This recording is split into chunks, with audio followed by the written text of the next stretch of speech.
Good morning, everyone. Can you hear our voice? Can I see the thumbs up?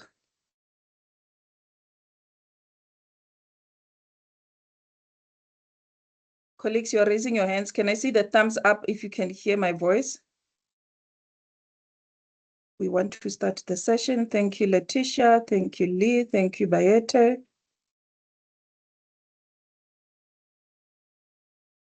Okay, our speakers are in the session.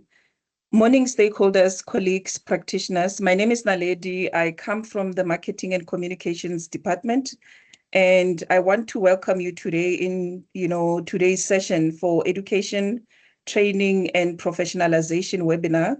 This is going to form part of a series of webinar that we are going to continue with up until December. And I will be facilitating today's discussions on behalf of our host, Ms. Zandile Mahlangu, who is the executive in education and training and CPD. And she was unable to come and join us today. I'm sure you had a discussion with her previously due to an urgent matter she had to attend to. As the regulator for PPRA, we are committed in advancing education and making sure that we increase compliance in the sector. And, in today's discussion, as we begin our professionalization series, the platform, will focus more on, how to continue to roll out these series throughout the year. So the purpose today of the series, we want to increase understanding of professionalization in the property sector, what it means for you as a practitioner, and what we aim to achieve as PPRA when it comes to all these qualifications standards. We know that we used to have a legacy qualification, and now there's a new one that our speaker are going to unpack it for us. And, we're going to have some interesting engagements today. So throughout these engagements, colleagues, we want to empower you with this knowledge, especially on qualifications, designation, compliance, so that, you have a clearer understanding. And as PPRA, we are currently implementing the 2008 Education and Training Regulations in the interim. And we're going to continue with this under Regulation 33 of the PPA. And also, if you look at our regulations, maybe after the session, you go through them and see what we mean, At the same time, as PPRA, we're facilitating this gradually in phases, just making sure under Regulation 33, but we've already implemented some elements of this piece of legislation when it comes to that. And we know that the department, especially for Zandile, who couldn't be here, I know she's driving capacity building and CPD amongst yourself, property practitioners. She's also developing and implementing the education standards, qualification training, and assessment tools. And these assessment tools are the exams for some of you who've already written, your PDE 4 and 5, you've experienced with it. And I'm sure you're asking yourself, is the exam going to be impacted? Is it going to change going forward? There are two speakers today who are joining us. We have Jabi Nel. He's a senior manager, registration and recognition. And, for some of you, if you've encountered him, maybe a working relationship or, as your stakeholders, you might know him. But for those who do not know him, Jabi worked with NQF related issues since 1994. So you can see that he has extensive experience. And I think it's important that we bring people who are expertise in the subject matter. He was part of National Training Board with the Minister of Labour in the development of national training strategy of South Africa. And, part of his work, he came across many years ago in the years, and he consulted with unions and employers in various organizations to propose the NQF, and since 1998, when I looked at his history, he joined SAQA as the coordinator, for one of the national standards bodies, and he moved on then in 2000, where he started his own business, where he consulted with sector education authorities. And, he also then left South Africa, colleagues, and he went and worked in the Middle East. He worked in the Middle East prior to those years, and just dealing with developing qualifications, policies and procedures, and recognition prior learning. So you can see this is somebody who has experience, in SAQA. And then now he rejoined again in 2018, now serving the Registration Recognition Directorate, where he is now the senior manager. He's not alone, colleagues, today. He will be joined by Lee Rolofse. Lee is a qualified occupational director, education training and development practice practitioner, including expertise in the design and development of outcome-based learning programs. Lee, especially as a practitioner, she comes with that knowledge, especially understanding, the industry that you operate in as a practitioner. She's also a master practitioner, which we call it now MPRE, with extensive knowledge of the South African sector. So we know that she serves as a local leader of the South African Council Business Women. This is in East Rand, colleagues. That's where she's participating there as a stakeholder in the East Rand. And she's also supporting leadership development and entrepreneurship among women in businesses. And she's not only that, she wears many hats. She's a director of Infinity Academy in Benoni, and I think she will share a lot of the information when it comes to that, and also an accredited quality council for trades and occupation. This is what you call your QCTO, skills development training provider. And I think she's going to unpack in some of those issues. From PPRA colleagues, we also have our education manager, Osnomsa Ntwane, who is going to assist when it comes to Q&A on related matters around PPRA, but our speakers will be answering most of your questions after they've presented.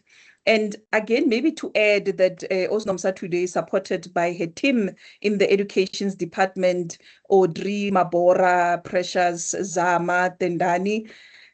We appreciate for you joining the meeting today. I just want to go through some housekeeping rules before we can start, because I think it's important. Your microphones are muted because we want the presenters to start presenting, and you will come through after they are done. Even if you raise your hand now, we will not recognize you, but after the presentation. You see the chat box on your menu bar. You can use it for your question and comments during the session. There's also a chat space on the right. You can put your comments there, your questions there, and I'm hoping that we can limit our questions to the purpose of the webinar related to education, professionalization, and on these qualifications. Questions, we will take them when we are done.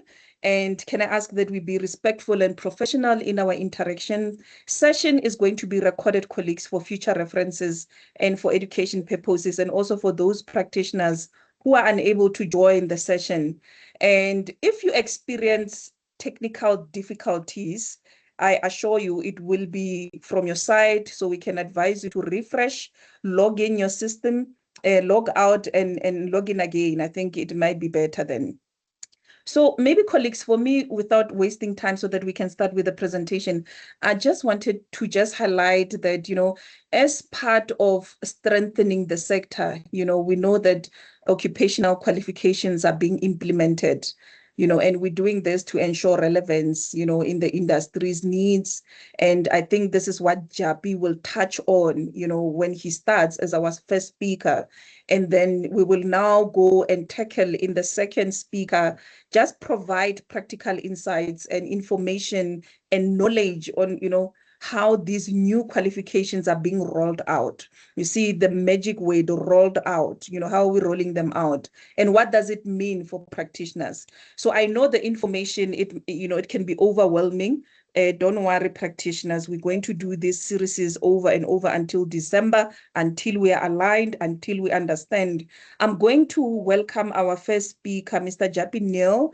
Are you ready with your presentation? We gave you access for sharing. If you can share for us, I'm going to stop sharing the handles for our social media so that you can flag your presentation and take us through it. Thank you. Thank you, Naledi. I can see that you're a marketer. I nearly bought myself.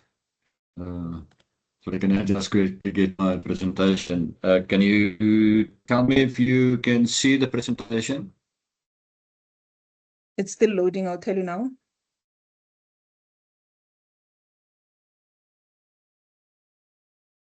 Yes, we can see it. Colleagues, can I see your thumbs up if you can see? They can see it. Japi, maybe put it on slide mode and we may begin. Thank you.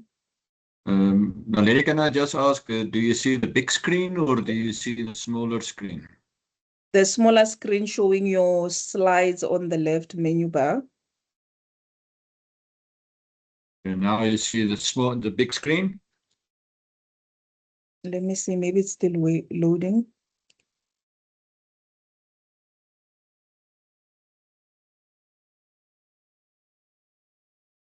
Yes, I can now see the bigger screen. Thank you, Japi. Naledi just also said I cannot see anybody. So if I do the presentation, if there are any hands or any comments, I cannot see or read that. Colleagues, thank you very much. As I said that you're Naledi, really market myself, and I am not working on my own, so I cannot sell my own service just for on the lighter side. She also mentioned that I worked in Bahrain for a while. It was very interesting. And on the other hand, is that I'm glad I'm back here if I look at what is happening in the Middle East. And I'm very sorry for those people who are really in there. But just to give you something, is that the next saying is that my daughter at that point was in grade 11.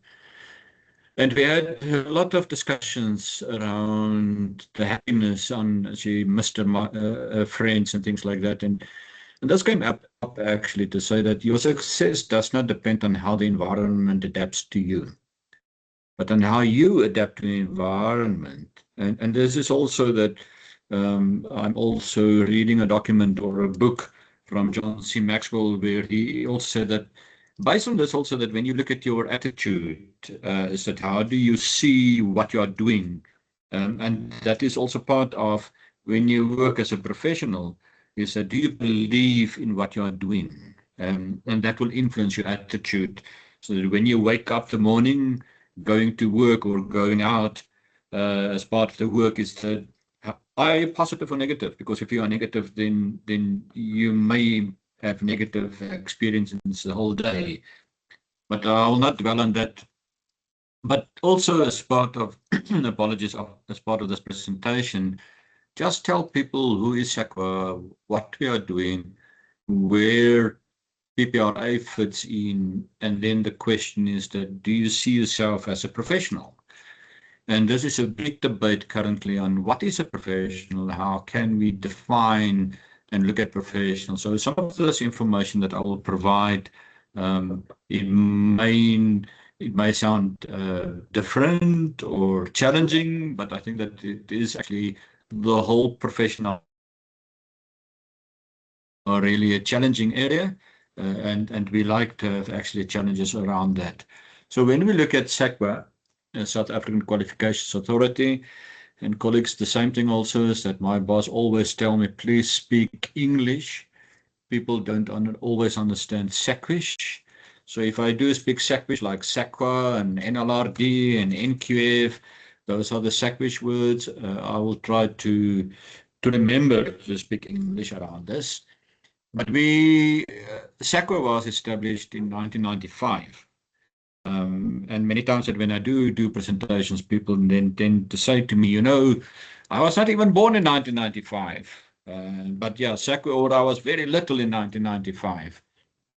But in 1995, established to develop an NQF. And the NQF, is, you will see that I'll come back to the objectives of the NQF, is to say, how can we look at education, training, development, and workplaces in South Africa to make it accessible to all. And if I say all, is everybody, every South African, every citizen in South Africa. So the Act was reviewed in 2001.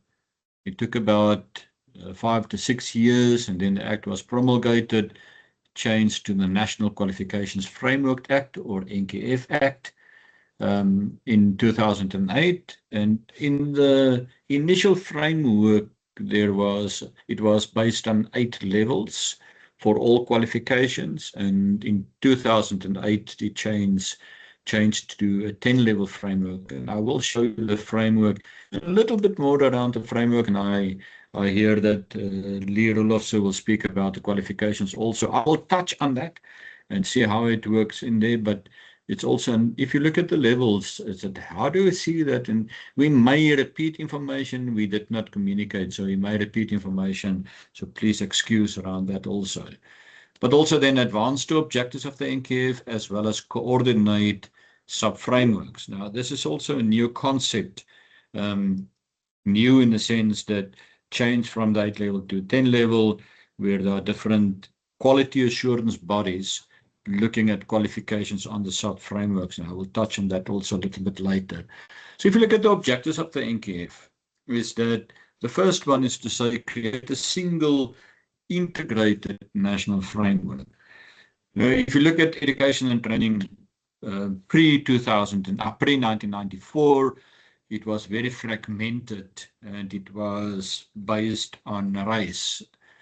And that created that some institutions were far more advanced than other institutions, especially when you look at the historical black universities or training institutions. On the other hand, also is to say that integrating this is that people attended training in the workplace, and that was never really recognized. And this is a way to say, how can we make sure that if a person is trained on the workplace, at the workplace, in the workplace, that training can also be recognized. And currently in SAQA, is that what we're looking at is to see how can we identify micro-learning, for example, CPD, if it's formalized, how can we recognize that to get it on the register, and I'll come back to the register, to get it on the register to verify that a person has completed certain learning.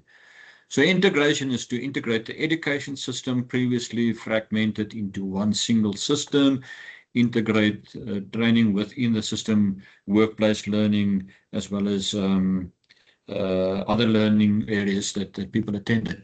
Then facilitate access, mobility, and progression in education and training and the workplace. And I'm emphasizing workplace because people tend to say that, oh, it's only for education and training, but they never really look at how a qualification may advance the workplace, or how a person can do one qualification in one area and then articulate or do another qualification in another area. For example, is that if you look at real estate, that a person may, there is a qualification on lead principal or a principal in real estate. But there are other qualifications, like, for example, small business management, entrepreneurship, for those who start also their own business. And I know that there are certain requirements by law before you can do that, but there are learning that you can do that can enhance the management, supervisory type of qualifications, management type of qualifications. And that's for the workplace, that movement in, and that is, you can say, mobility of a learner, as well as progressing in high levels of learning. Enhance quality of education and training so that when you completed the qualification, it is relevant, it is recognized, it's registered on the NKF. SAQA has a standard policy and criteria so that when you look at the qualification on the NKF, it has the same layout. And colleagues, is that what we experience between SAQA and the other role players in the ecosystem is clearly understanding what we mean by a qualification, what we mean by program, educational program, and things like that. That if you go into higher education, even if you read their act, is that they accredit programs leading to qualifications, and that qualification should be registered on the NKF. QCTO, on the other hand, is what they do, is they develop a curriculum or educational programs, and that also leads then to the qualification. And in SAQA, there's a different definition and understanding of a qualification. accelerate redress and pass on peer discrimination. Again, is that is access for women, for people with disabilities, for different ethnical groups. So that is also to look at that. And then the last one is contribute to the full personal development. And that is lifelong learning. Is that will a person be able to learn further or to increase knowledge, update knowledge, extend, expand knowledge. And then if a person is doing that, it is the idea is that the economy will also then be developed. Our functions by the NKF Act, the mandate that we do have is that we do oversee the development, the implementation and further development of the NKF. We need to advise the Minister of Higher Education, because we report to that Minister on what should be changed in the system or policies, regulations in the system to enhance the NKF. And our focus in the NKF is about the learner. It's about the person who enrolled for studies and then also then need to complete and what happens further for that with that learner. Develop and implement policies and criteria. I spoke about the NKF levels, 10 levels. We do have level descriptors. That level descriptors explain or define the complexity of learning at that level. And I think that Lee may speak about the hard occupational certificate for principal real estate agents level 5, and there's a real estate agent occupational certificate NKF level 4. And if you really look at that, it's not so, oh, well, it's a higher level, but there are certain expectations of a learner to complete specific outcomes at that level to verify that the learner is competent or achieved the knowledge, skills, and competence at that level. We also do have policy criteria for qualifications for professional bodies. And then I spoke about the database. We do have what they call a National Learners Records Database, or in short, NLRD. And on NLRD is that if any of you completed a qualification, is that it can be verified on NLRD. So all learner achievements are recorded on the NLRD, as well as the qualifications offered by institutions of higher education, as well as qualifications within the occupational space. We register qualifications, and then you can see also register designations. Designations are not registered on an NKF level. And I will come back with the designations, what I mean about that. Recognized professional bodies, I will touch on that slightly also. We also provide evaluation of it from foreign qualifications. And colleagues, in here is that there are some concerns in the sense that if a person completed a qualification before the establishment of the NKF and it was verified by the Human Science Research Council, is that verification still valid? And in many cases, people say, please go back and re-evaluate your qualification. So that is some of the concerns with people say that, but I already got it validated. Why should I do that again? Then verification of your national qualifications. Again, is that if anybody applies for work and you completed the qualification according to the NKF Act, that employer can then verify if he really has the qualification. And you can see on the right-hand side, there's a misrepresentation. I'll come back to that one as part of the verification. We also do research to say how can we advance the NKF and then inform the public. So this is part of the information, informing the public about the NKF. And it's amazing that the NKF is now about 31 years in existence. And you still do get people that have no clue of what is the NKF, who is SAQA, and they just know that you need to do a higher education qualification. A misrepresentation in 2019, it was just before the PPRA or PPA Act, that the NKF Amendment Act saying that any person who presents either a qualification or experience fraudulently is guilty of an offense. So it means that employers may ask to verify your qualification. If you did not achieve the qualification, that is misrepresentation, and you are then guilty of an offense. If you look at further that this is just, and I'll not go into too much detail here. It is about the whole ecosystem. You can see the NKF SACWA in the middle. We're working with government departments, and there's just a list of some of those, not all the government departments that we're working with. You can see then on top, on the orange part or brownish part, some other authorities, the sector education and training authorities, because they need to identify the skills needs in the industry, and those gaps identified should then be transferred into qualifications by the Quality Council for Trades and Occupations, and maybe also on the Council on Higher Education. Then you can see at the bottom part, Council on Higher Education, Quality Council, and Umalusi responsible for your senior certificates or matric certificates. And then we also work with a whole host of different providers. And you can see public, private, TVET, skills development providers, community colleges, schools. And it seems that there's something cut off there. But then on the beneficiaries on the right-hand side, the green ones, you can see working with professional bodies, learners, foreign nationals, industry, and companies. So that is why I'm saying that it is not SACWA alone.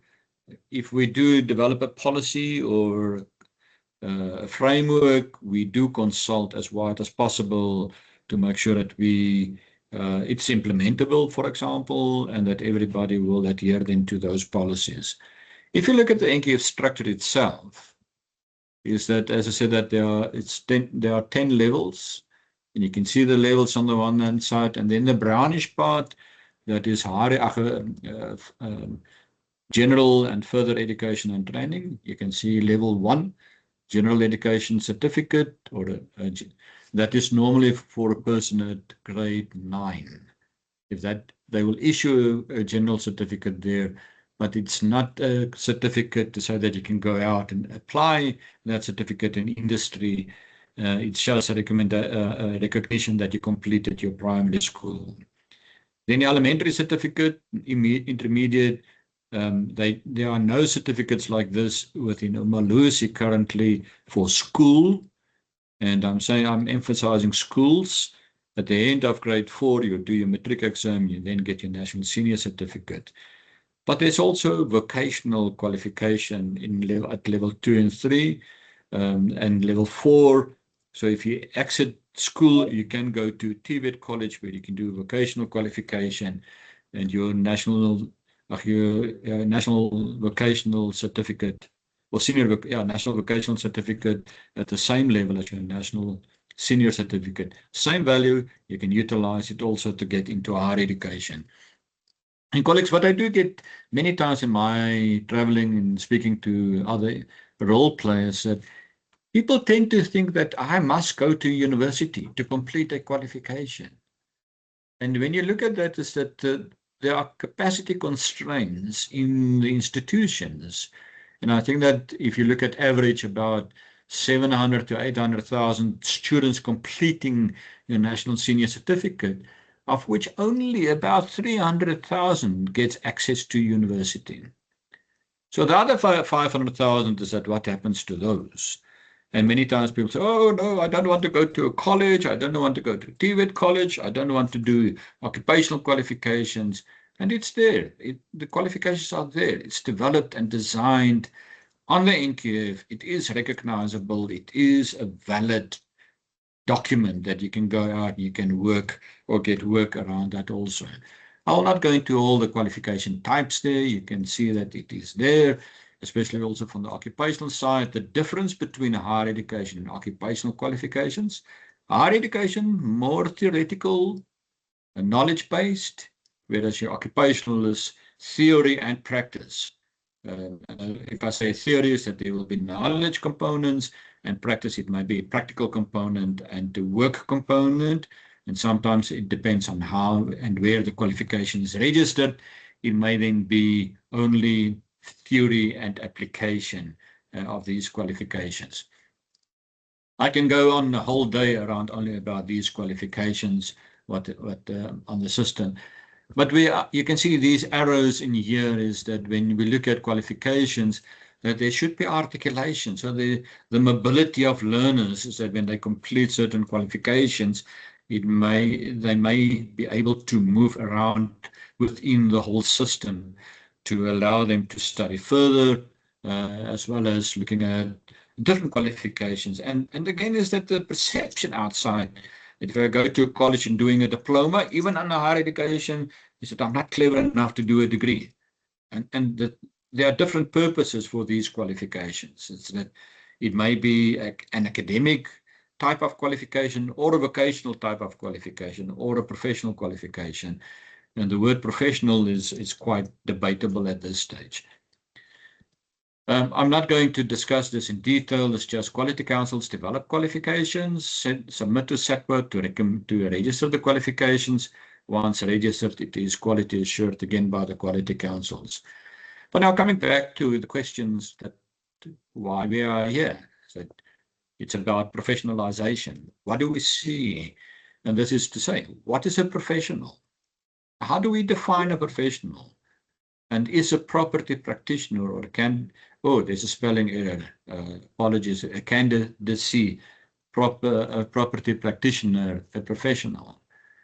And many times that people say, yes, we are, but then when you speak to somebody else outside that space, they will say, no, you're not a professional. So I will go into some of these details, and now, lady, please, if I'm going over time, please stop me and say that I need to go on, because I can talk quite a lot around this. But when you look at the professional, is that there are no single universal definition across the world. You can go out, you can search for that, and it depends on from what angle you're coming in to say, how can I define it? But some of the characteristics, common characteristics across most, or let me say, the majority of all the definitions, basically is that there should be some knowledge, skills, and experience. So the knowledge here is that how do you obtain your knowledge? What skills do you need? And what experience do you require to be recognized as a professional? So this knowledge is sector-specific knowledge, or professional-specific knowledge. So if you look at, for example, at medical doctor, they're doing a doctoral degree, a doctor's degree, and then they need to practice that. There are 2 years that they need to do before they can do a board exam, before they can actually really practice as a doctor. So people tend to think that that is the only profession. But if I look at real estate agents, for example, is that they need to have specific knowledge in the real estate sector. The skills here is that how do you negotiate, for example? How do you communicate? How do you work with clients? And then experience is that how many years did you work to practice your knowledge and skills to make you a competent person? Then another one everywhere, a code of ethics. And if you look at your Professional Practitioner Act, there's a code of ethics. If you go to government, there is a code of ethics. And that is, you need to adhere to a code of ethics so that you will not abuse any person, any monies or whatever. And they can keep you also to the code of ethics, so they can discipline you if you transgress or if you are unethical. Then you may receive some remuneration. Some people say it is about money, but you may get remuneration. And in some cases, that when you really look at some of the debates around the professional, is that people say that if you speak about a professional rugby player, a professional cricket player, a professional musician, they don't always get money while they're doing this, but people will pay to attend their shows or games or whatever. So they get some money out of that also. Then another point is continuous development. I think that it was mentioned this morning that continuous development is extremely important, and that is to keep updated on new developments in the industry, in that specific sector. And how do you do that? And as I mentioned earlier, is that we are looking at how can we recognize this, that you can get it recorded on the NLRD so that there's a track record that you are continuously develop yourself. And then this one here is a formal association to recognize professional body. I will touch on some of these in the rest of my slides, and I will start with the formal association to recognize body. And the reason for that formal association is that It's a body that can keep you to your code of ethics, for example. It's a body that can make sure that you are continuously developing yourself. It's a body that should actually go back and make sure that the qualifications registered or that the real estate agents or property practitioners need to do are relevant and applicable. So they need to make sure they need to play that role also. And the other point also is that they may provide, or they must have also a database, not may, they must have a database of everyone in that specific area. So it's easily to go back and to verify, but that data also then loaded on our NLRD. So coming back to the recognized body, remember that the question that I ask is that what is a professional? And if I am a property practitioner or candidacy practitioner, am I a professional? So let's go back and see if we can answer that question. So the PPRA established according to the Property Practitioners Act, and they do have specific functions. So what they need to do is that they need to regulate, they need to license, they need to provide education and training, they need to regulate the code of conduct, and they need to implement the code of conduct. So this is according to the Act. And if you look at what I discussed as part of the discussion, is that this is a reason why there should be a body to make sure that these things are happening. I know that there may be other functions, but this is what I will focusing on as part of my my presentation. So then, if you look at the Act, also the Act provides for your candidacy practitioner, not yet qualified, not yet having required experience, ongoing training, or attends a program created by the PPRA.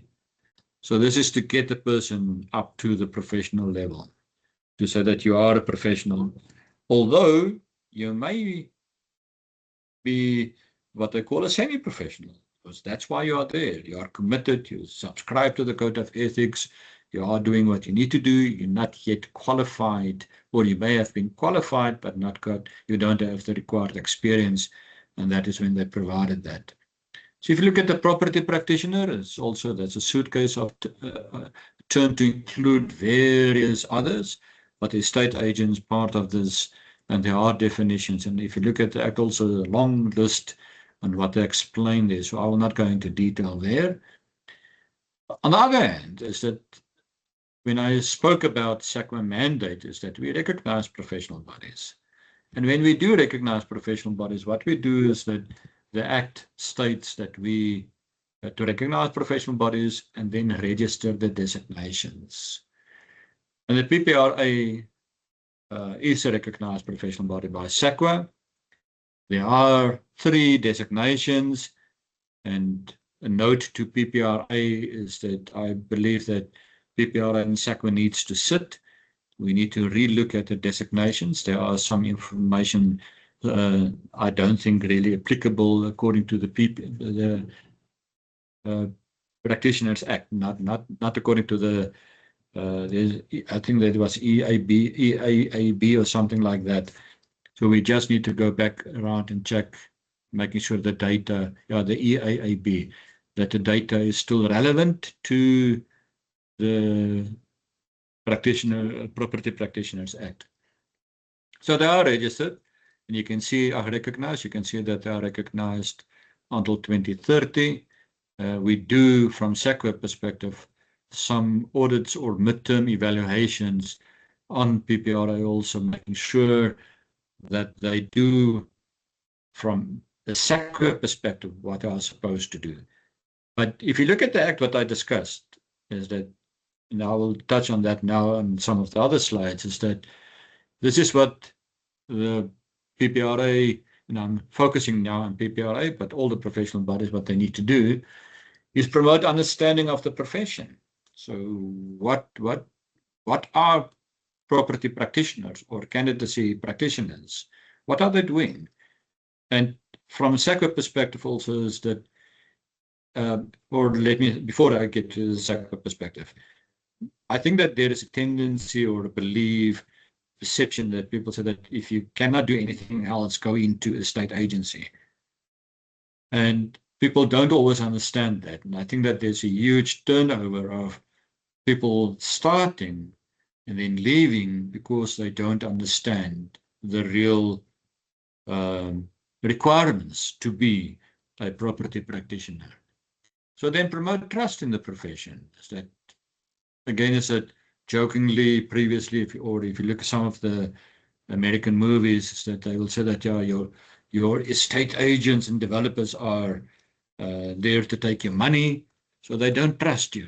So, and one way to trust the professional is that that person must be extremely knowledgeable about the product that is selling, about how to deal with customers, knowing the customer, as well as how to communicate and keep to promises. So if you keep to time frames.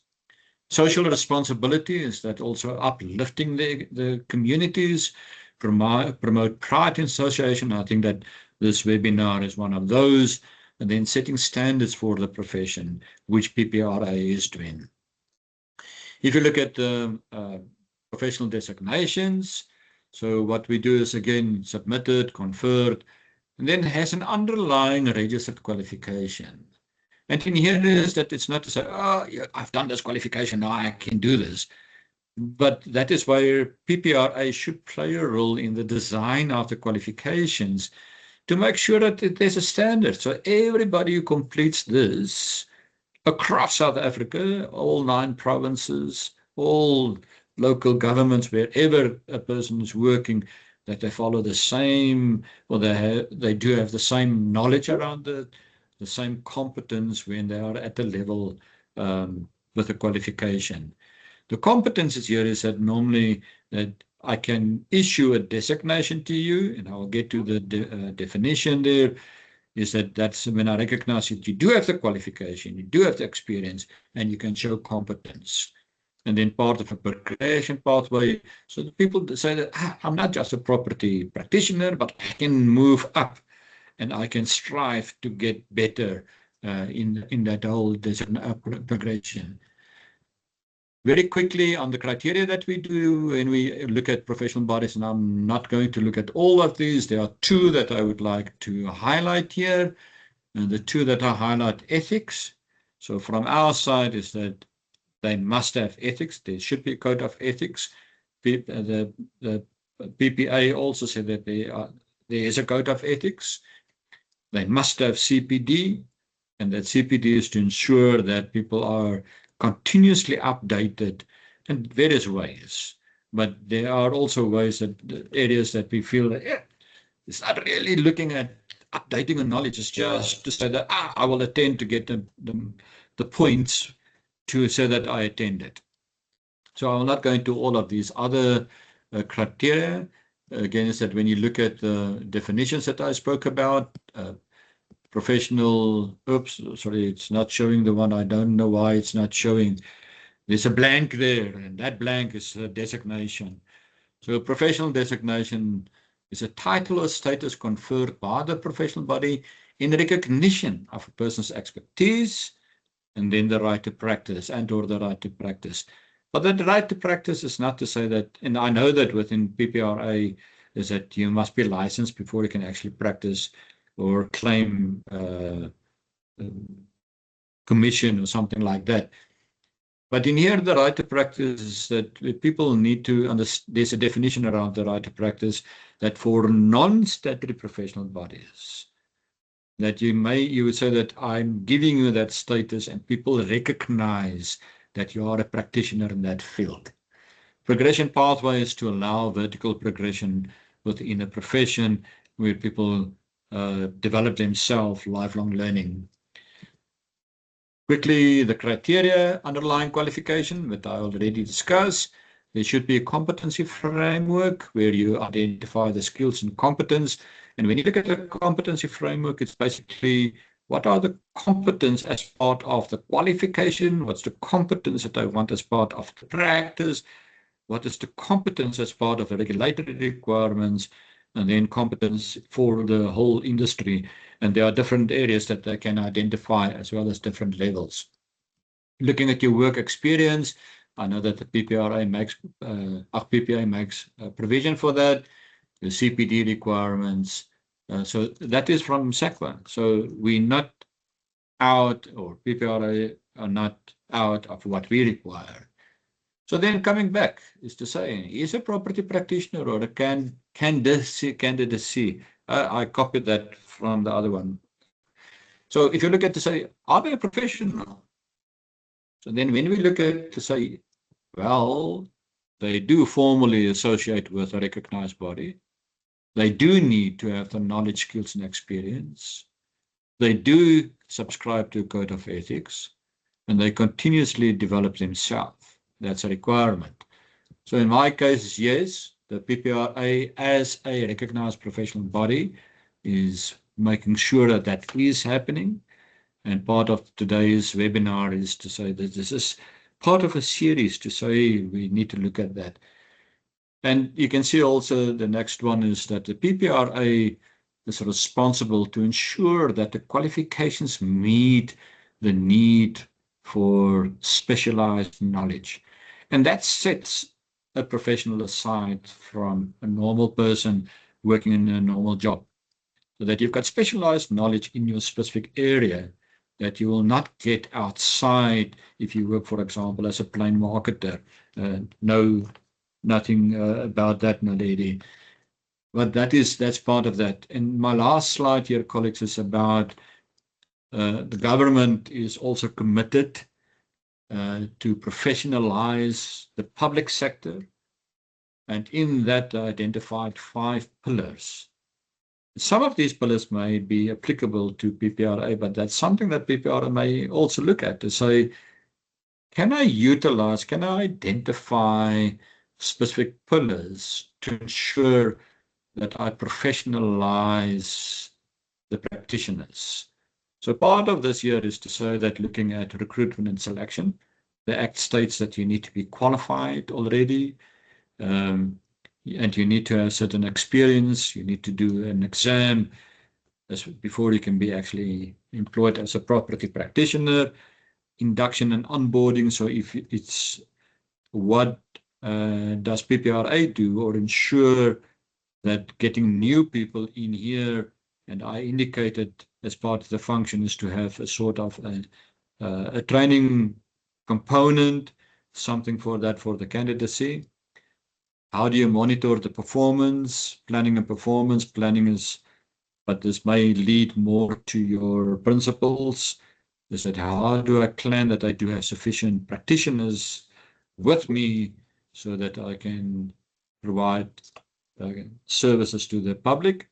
How do I continually ensure learning? That's already there. And then the career progression, that's part of your designation career progression. Colleagues, thank you very much. That is from my side. I hope that I did not take too much time. So I will just unshare if I can do that. I'm not sure. Thank you so much. Thank you so much for the presentation. And I think it's important because education is important and it's evolving and we have to keep up with the trends. And we're going to come back to you, Japi, after we get a presentation from Lee so that, we can just go through the questions and unpack. Colleagues, Tabang Mudise put a note on the chat. If it's a query related to CPD, please email our CPD department. They will assist. The team is here, will take the questions for PPRA as well after the session. And our second speaker, colleagues, I'm sure you're asking yourself, how do you move from CETA to QCTO? And I think in her presentation, she's going to unpack that. Lee, please share your presentation and take us through. Thank you. Okay, let me just share it.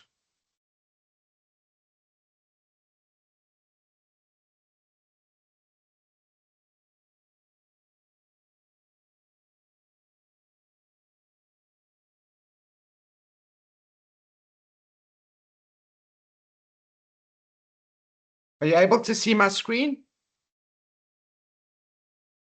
Not yet, it's still loading. Thank you. Now, Lady, while we're waiting for Lee to load their presentations, I can also send this presentation to you. So Yes, anybody please. who wants a copy of this are more than welcome to take some of these. Yes, please send it. I will share with everyone who's in the meeting after the session.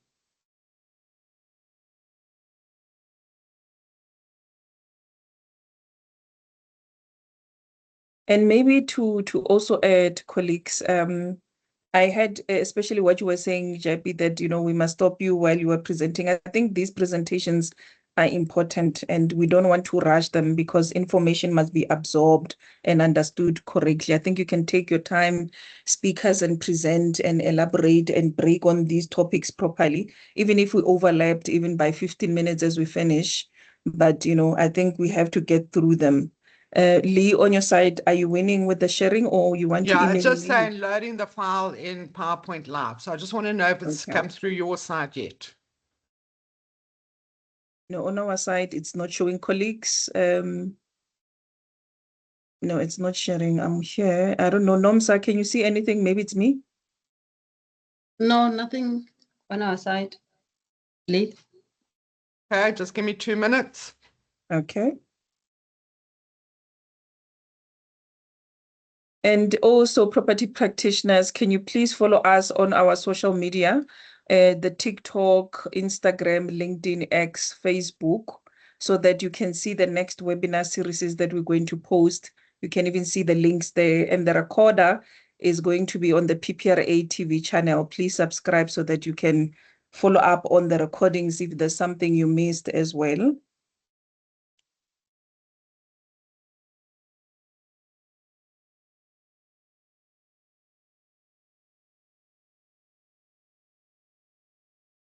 Are you able to see my screen?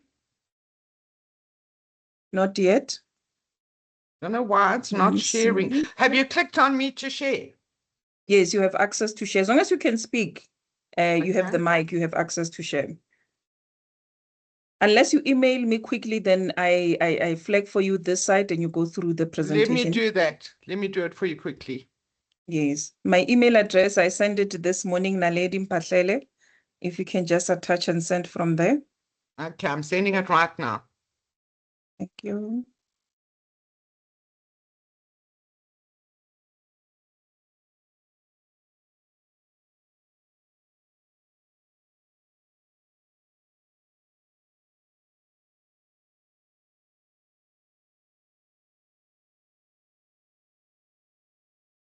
And maybe while she's sending, I wanted to say, JP, you were touching on that matter of commission. So maybe just to clarify on that one, is consumers who want to claim against the fund in the PPRA, they must use a property practitioner that is registered with the PPRA for them to be entitled or for the claim to be entertained by the PPRA. And it also goes before the committee before it can be approved. And I think that's an important point you touched on that one. I'm still checking on my emails.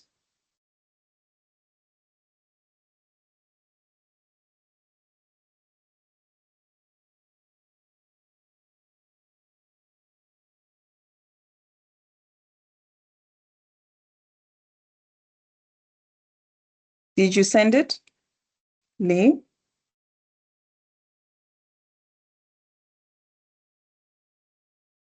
It's coming through. Okay. And maybe also, I'm just, highlighting on Japi's presentation now. You looking at the 5 pillars, Jabi, that you spoke about, especially on recruitment. I know with education and PPRA as a whole, but I can assure you under the transformation unit, they are starting with those selections and recruitment processes before learners can be placed, especially to do the qualification of NQF4 and NQF5. But I think it can be done on a broader scale, especially when it comes to education and professionalization. Okay, I see Lee here. You accepted the invite. Let me wait for the other one.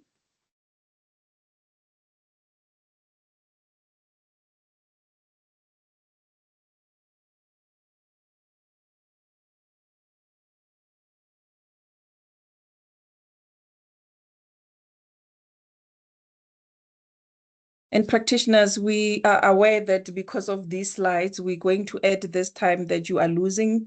This 5 minutes, we're going to add it so that you get it back, especially for those who want to ask important questions on that one. Okay.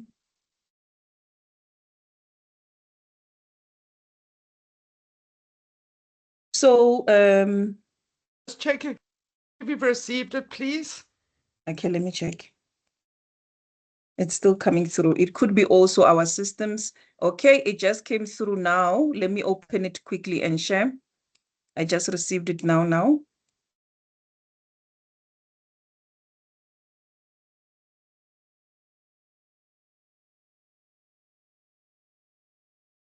Okay, we can now see your screen. Should I leave maybe the sharing?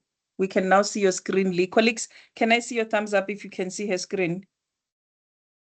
She's flagged the presentation. Are you able to see the presentation? No, Okay, it's it dropped again. disappeared. Okay. Disappeared. The lady just shared your side. It's easier. Okay, I've shared. Can you see the screen? We can see it. Okay, you can continue, Lee. Thank you. Okay, thank you very much. So you can all see the presentation. Okay, Yapi, thank you. That was absolutely brilliant. I'm actually not going to really cover what you are, which is actually awesome. So we're not covering two duplications. I'm specifically going to be covering the new qualification, and we ran a whole pilot study between 2024 and 2025 on the NQF4, and we've gone through the whole process. Also, another thing is we started with the QCTO accreditation in 2022, specifically on your learner and development practitioner and occupational trainer, because we also wanted to see how the whole process worked.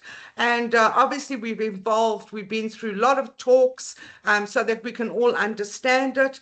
And what I'm going to do is I'm going to be sharing it to the entire team today.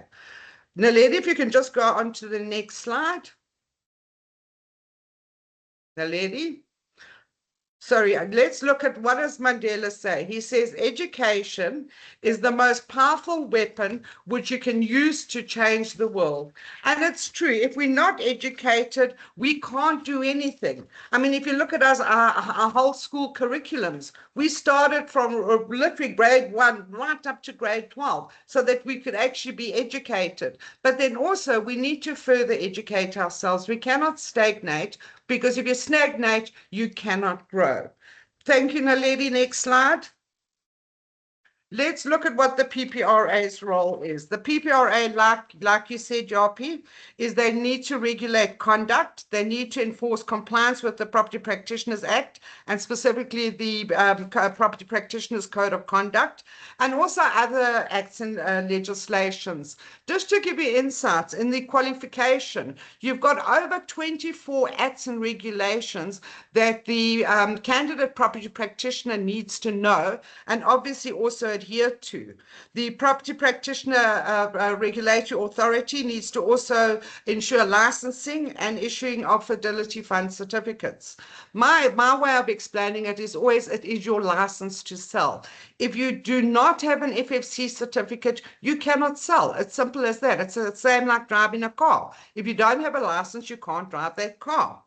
Also, they look at consumer protection, safeguarding consumer interests. So in other words, if there has been misconduct by a property practitioner that has an FFC certificate, they can claim against the fund, because the fund only protects the consumer. There's massive confusion out there with property practitioners where they think it protects them. It doesn't. It protects the consumer.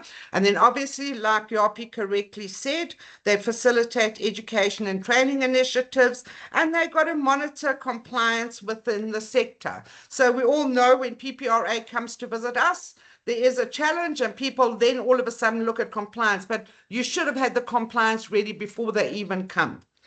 Right, I'm going to talk about the transition from CETA to QCTO qualifications. When I use the term legacy, I'm referring to the old qualification. Now, when I say old qualification, that is your FET, your 59097. That is known as the legacy qualifications. And the QCTO are the Qualification Council Trade Organization. The qualifications now fall under their umbrella, and the CETAs are now known as the accredited quality partners, who then work with us, the training providers. So because what you don't realize is this change was coming since 2012. The QCTO kept on moving it so that we kept the legacy qualifications. And like URP quite correctly says, the qualification in 2008 is very outdated. There's been a lot of legislative changes, especially like the EAAB Act is now the Property Practitioner Act. So there's been a lot of changes, and we kept on extending the legacy, but I know that from the 1st of July 2024, the legacy will no longer be extended. So we're going to look at a lot of changes that will be taking place. So I'm going to talk about the QCTO, high transitions from CETA to QCTO, and very much what is interesting with the new qualification is there's a lot of work experience that's required. And it's also interesting how we're all going to be working together. If you go to the next slide, please, Naledi. Right. The QCTO have modernized, together with SACWA, have modernized the qualifications, also together with the PPRA. They're enhancing professional readiness. They're preparing learners for practical work, and they're supporting national skills development complying with the QCTO framework. The qualifications, there is a specific curriculum outline that we all have to adhere to, and there is also specifically assessment, external specifications for assessors as well. So we have to all adhere to that as a skills development provider.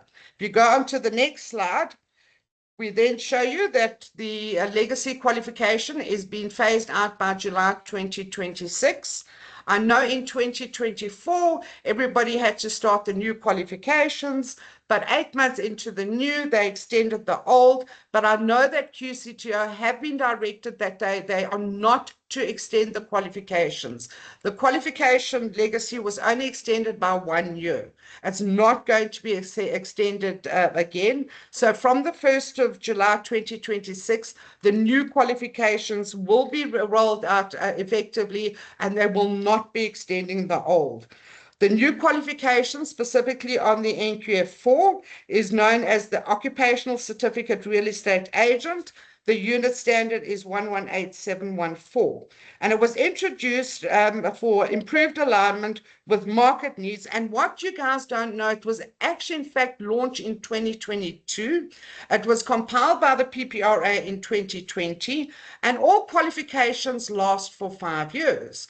This new qualification actually expired in December 2025, but it is going to be extended because the rollout took a little bit of time for the entire industry, but we will still be effectively extending this qualification because all qualifications only last for 5 years. What they do is they re-look at the qualification, seeing, is it still valid? Are there any changes needed? Do we need to fix it? And then they roll out more. But the Occupational Certificate Real Estate Agent will still stay for another 5 years. But interesting enough is with the new qualification, you have to write what you call a closed book exam.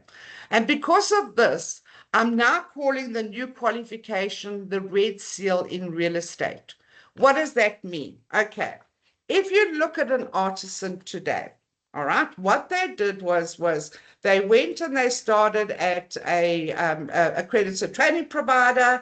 They did the knowledge, the practical, and then they went to the workplace and they worked as an apprentice. When they finished that apprentice, they went to Olifantsfontein, they wrote the exam, and then they only got their qualifications. And you often hear tradesmen saying, I've got the Red Seal. That is the Red Seal for any, whether it be a a fitter, a turner, an electrician. That's what they had to do.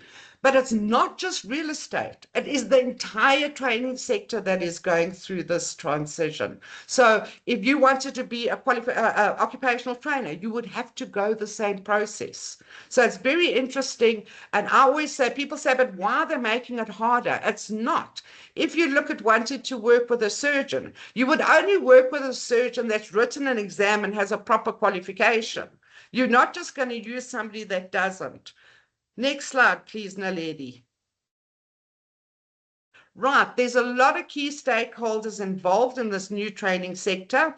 And you know what I'm loving about it is a lot of us training providers are now actively working together.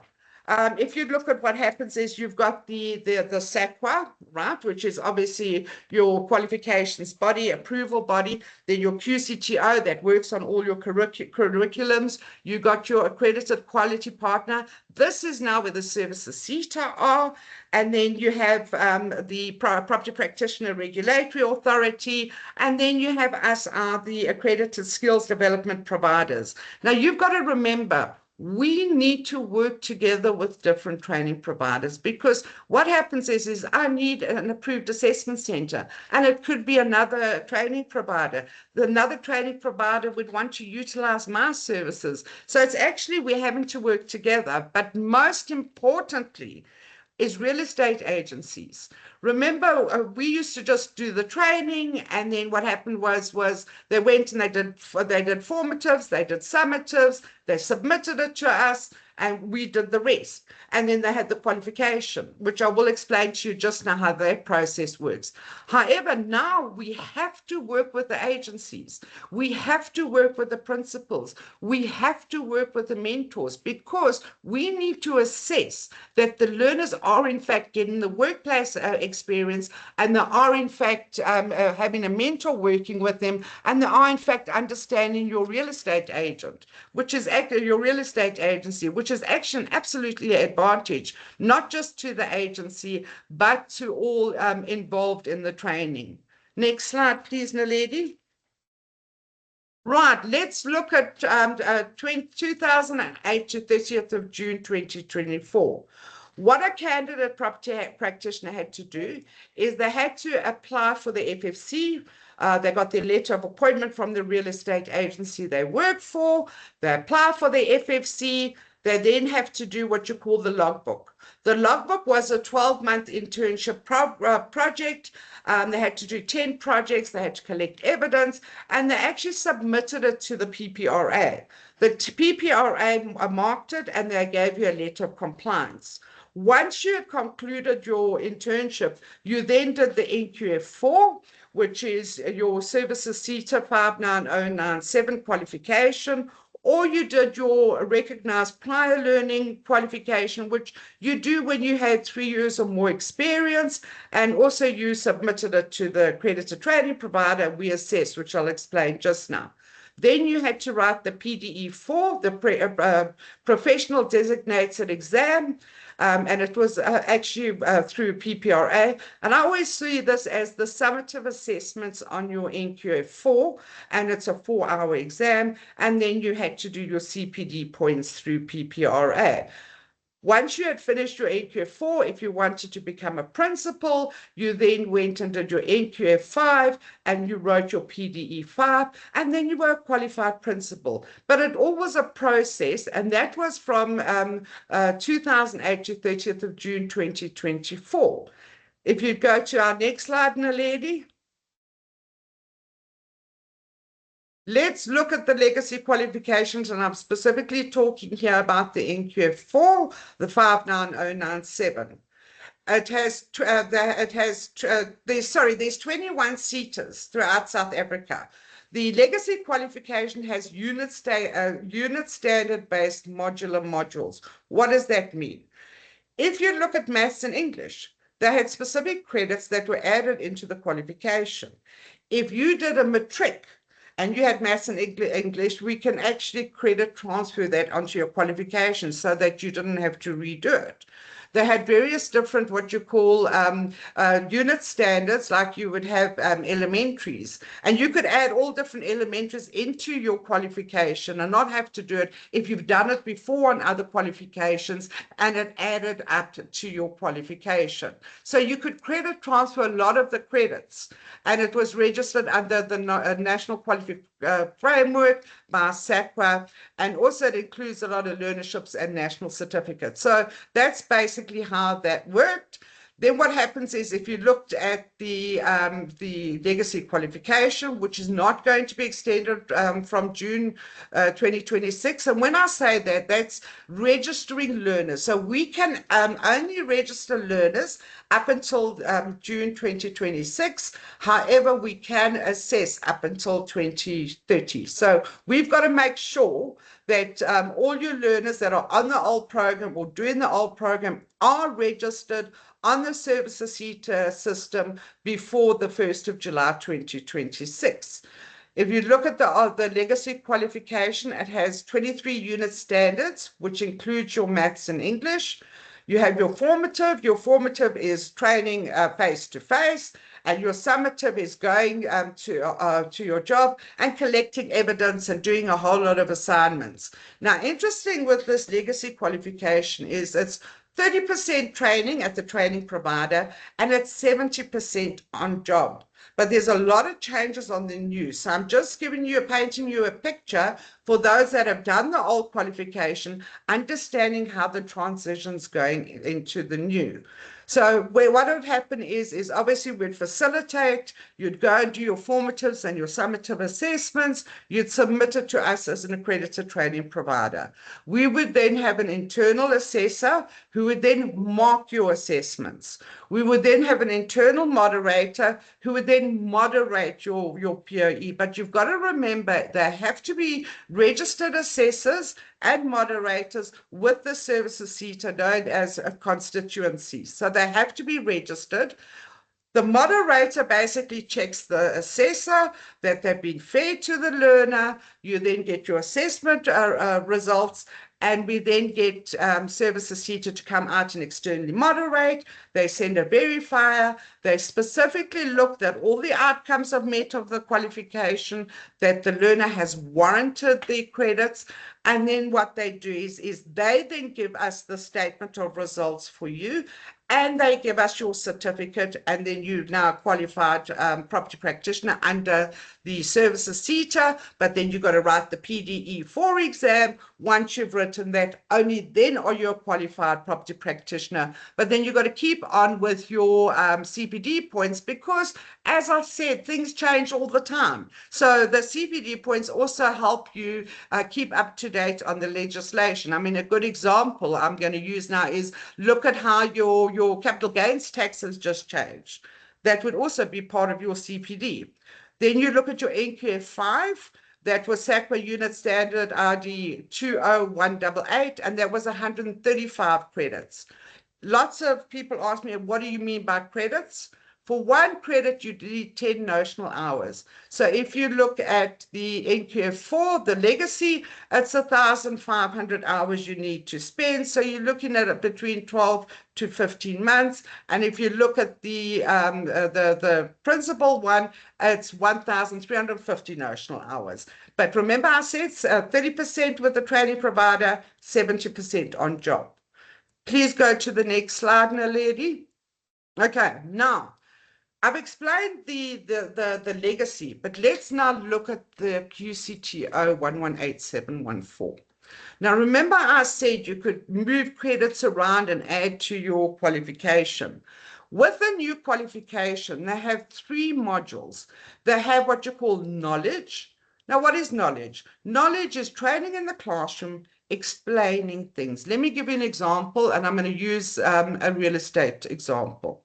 Knowledge. These are mandates. You have a sole mandate, you have an open mandate, you have an exclusive mandate. What's the difference? Exclusive, only the agency can sell it. Sole, the agency and the owner can sell it. open mandate, anybody can sell it. So that would be us explaining to you in knowledge. But the new framework that we have to do is practical skills. Now, practical skills is something we have to also do in class, which is quite interesting. There's a lot more onus on the skills development provider with that learner. So we've taught you the knowledge. Now practical, right? This is an open mandate. Fill it in. These are all the details you need to collect from the seller. This is how you fill it in. Then you look at an exclusive mandate. These are the terms. This is what you've got to look at. This is what you need to explain to your seller. So they're filling that in classroom.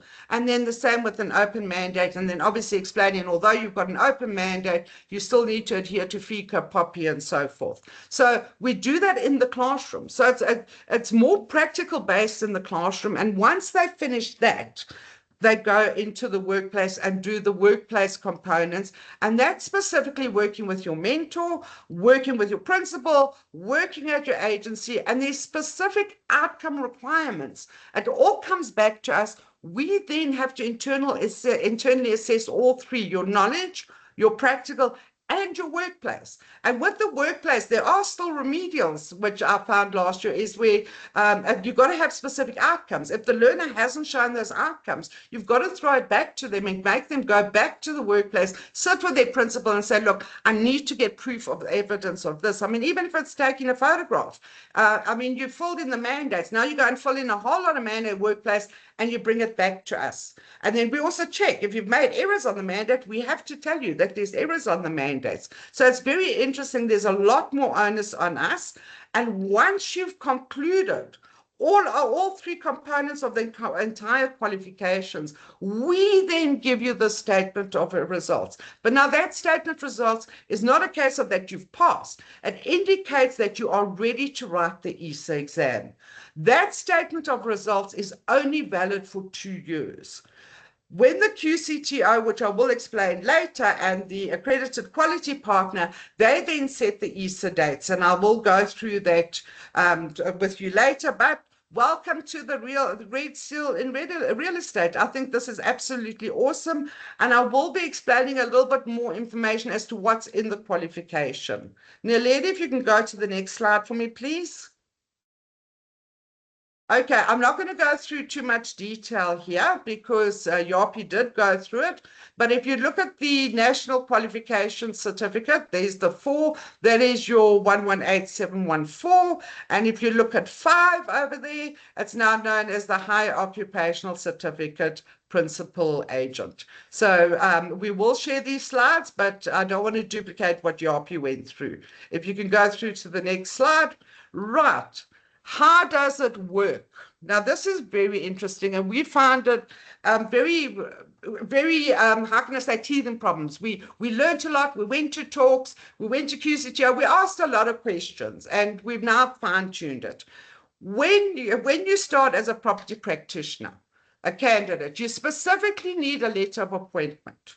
You then need to apply for your FFC certificate because that's your license to sell. You then would come and register with an accredited training provider. And us as an accredited training provider, we have to get a memorandum of understanding signed between us, the skills development provider, and you, the real estate agency. We're doing that MOU because we want the commitment from the real estate agency that they will work with that agent. They will actually mentor that agent and they will give us commitment. So we get that done. And we also do what we call a mentor-mentee agreement so that both commit to one another to make sure it happens on the workplace side. And the workplace basically gets the mentor to sign a statement of work experience logbook to confirm that the learner has done all that information. But now, once you've done that, you're registered on our system. Now, previously with the legacy qualifications, we could wait for a learner to submit, and we could 2 years later only register them on the database to get their qualification based on them submitting. But now they've got strict deadlines. When you've registered with us as a training provider, the day you start the training, 21 working days from that start of training, we've got to register you with the QCTO. to indicate that you're actually on this new program. They then allocate 12 to 15 months, because remember, it's also 150 credits, so that you can finish your knowledge, your practical and workplace. Now, the reason why the QCTO want those registrations within 21 working days, they're planning when you as a learner are going to write that ESA exam. So they would need to have an ESA exam ready within 12 to 15 months. What they do is 3 months into the training, they do what you call a monitoring site visit, which we experienced through Professionalisation. And they came and they looked at our material, they looked at our learners' outcomes. Are they covering the outcomes? Are we adhering to the requirements? They look at the plan. Are we, because now you've got to plan your knowledge, you've got to plan your practical, you've got to plan your work dates. Are you working adhere to the plan? And are we working to the planned ESA deadlines? Because once they've done that, they've got their plan in head. So that is why often I say to learners, we have to adhere to these deadlines. Otherwise, you might have a challenge writing the exam. Okay. We must, once the learners finish all this knowledge, practical and workplace, and they've got their statement of results, we have to make sure that that learner is registered 3 months before the writing of the ESA exam, so that the accredited quality partner, being Professionalisation, can allocate assessment centers together with the skills development provider to try and assist the learner to write an exam closest to the assessment center. The first assessment was written now on the 9th and 10th of March. So we had learners that have written it, and I will give you feedback, but we're getting there, and I love this qualification. I think learners from this qualification will actually know a lot more. If you look at the legacy, I've heard of people doing the qualifications for other learners, which I have a problem with it, because the learner is the one out there selling. They need to know what they're doing. If you look at all these acts and legislation, there are so many fines. If the learner does not adhere to that act, they can actually get fined and go to jail. So it's very important that they know what they're doing. So now I'm going to excite you even more. I'm going to tell you and explain what's in the new qualification, especially for those that are going to be starting in July 2026. We're going to explain to you how it works. You look at knowledge. Knowledge is your theory, your formative and summatives in classroom. Your practical is your simulation in the classroom. Simulation means examples, templates. Let's do case studies together so that you understand it. And the workplace is on-job training. Simple as that. That is understanding the difference between the three. Right, let's look at the knowledge component. All right. If you look at module 1, sorry, there's 6 modules. There's the legislative and regulatory framework. There are 4 levels and 4 sections within here. What happens with the sections is they're talking about those 24 legislations I was talking about. All the 24 legislations, all that is covered in there, including your mandates. Then you go on to module 2, which is your ethical business principles, which URP covered on. That's the whole module 2 has 5 sections. It's at a level 5 NQF framework. And there you unpack the PPRA code of conduct. You unpack in the code of ethics in your workplace, your morals, and also how to deal with different morals. So that's very much ethical business principles. Then you have developing relationships. This is a new one that came into being the qualification. Now, I find this very interesting because with the developing relationships, we don't really have a database. We don't really keep in touch with our clients, and we should. We should know when their birthdays are. We should have a database. We should need to look at how we're going to develop those relationships. I mean, I say, you know, when I was an agent in early 2005, we didn't have Facebook. We didn't have the internet. We literally went knocking door to door. And what happens is we used to use tickler cards. I'm sure a lot of you are taking you back to memories. And we used to have to keep notes in these tickler boxes. Today, you've got Facebook. You can see somebody's just had a baby. First thing you say, congratulations on the baby. Will you be needing a larger premises? How can we assist you? You're showing you're caring. And I think this is a lovely one that's coming to be. And it's at level 4, but it has 6 sections on how to develop relationships. Then you have brand reputation, which is at level 4, also consists of 4 sections. Now, remember, this is knowledge in the classroom. Then you're talking, and brand reputation is also a new one, which I will explain to you a little bit later. Then you have your property and real estate services, which is basically looking at your marketing plan, looking at your various different sections. There's 5 sections here, but also you're going to be filling in, understanding the transfers, understanding the bond process. So all this is still from the old qualification, which has transferred into the new. Then we're going to have your financial business principles. Yes, the business plan is still there, but in this sector, they go into more on the financials. But now, what I wanted you to note is those have a specific amount of credits. Now, we have to cover those credits and those outcomes just on the knowledge. There's 38 credits. So on knowledge, in our classroom, we are spending 380 notional hours with you on those 6 knowledge components. Thanks, Naledi. Go to the next. The practical components. Now, note here, you have the knowledge. There were different outcomes on that knowledge. There were different credits. Now you have 6 modules on practical. Now, interesting enough, some of them flow, but some of them don't. So you've got to basically assess them separately. If you look at the first module, it's employ macro trends to develop contracts in line with client needs and comply with legislation. So there is where we actually fill in all those contracts, your lease agreements, your various mandates, your OTPs. So we have to actually make sure we understand and also do research, understanding the various areas that you operate in. And then also apply ethical principles in the interest of all stakeholders. So obviously we're going to be doing a lot of practical activities there. Build proficient and sustainable client relationships. Within here, a lot of POPI comes into being, where you're working on your databases, you're keeping it up to date. And I was quite lucky that I spoke to PropCon.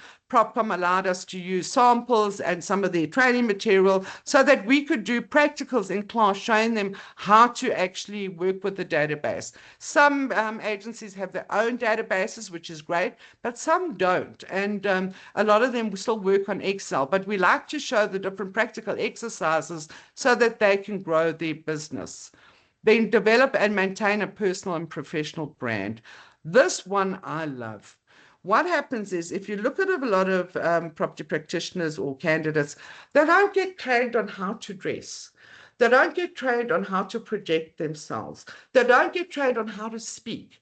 They don't get trained on when to keep quiet and take out the order to start the OTP to start signing.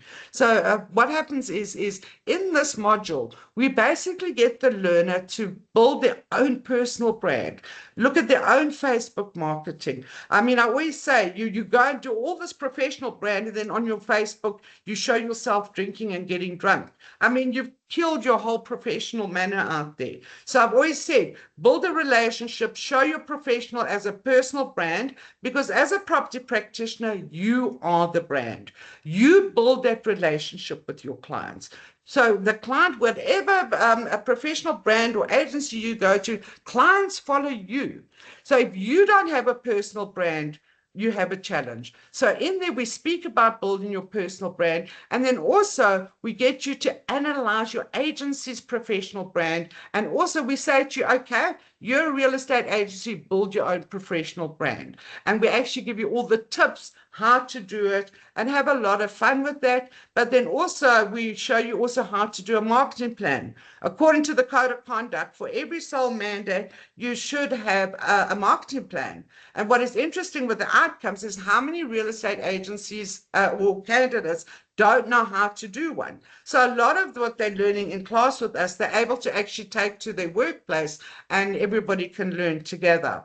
Then they perform property and do real estate duties, resulting in successful transactions. So in other words, they're filling in their mandates, they're looking at the transfers, they're looking how the whole conveyancing process works. So all that's in class, and we do practical activities, and we get them actually to go and visit one of the conveyancer, go and visit one of the bond originators so that they understand the process, and they've got to show that they've actually evaluated it, and then implement sound financial practices to achieve personal and business goals. So in other words, like the old legacy, they have to do their own personal budget, looking at the income, expenses, how they're going to save for rainy days. And if you look at it, the same happens with your business objectives. You actually also have to do the same. Otherwise, your business is not going to last and you're going to go under. But note, this is 37 credits and you're looking at 370 notional hours. Next slide, please. Right, let's look at the workplace. At 6 months at the workplace. Now, your knowledge practical is 6 months. So for 6 months, you're with us with knowledge and practical. You then go to the workplace for 6 months. Next slide, Naledi.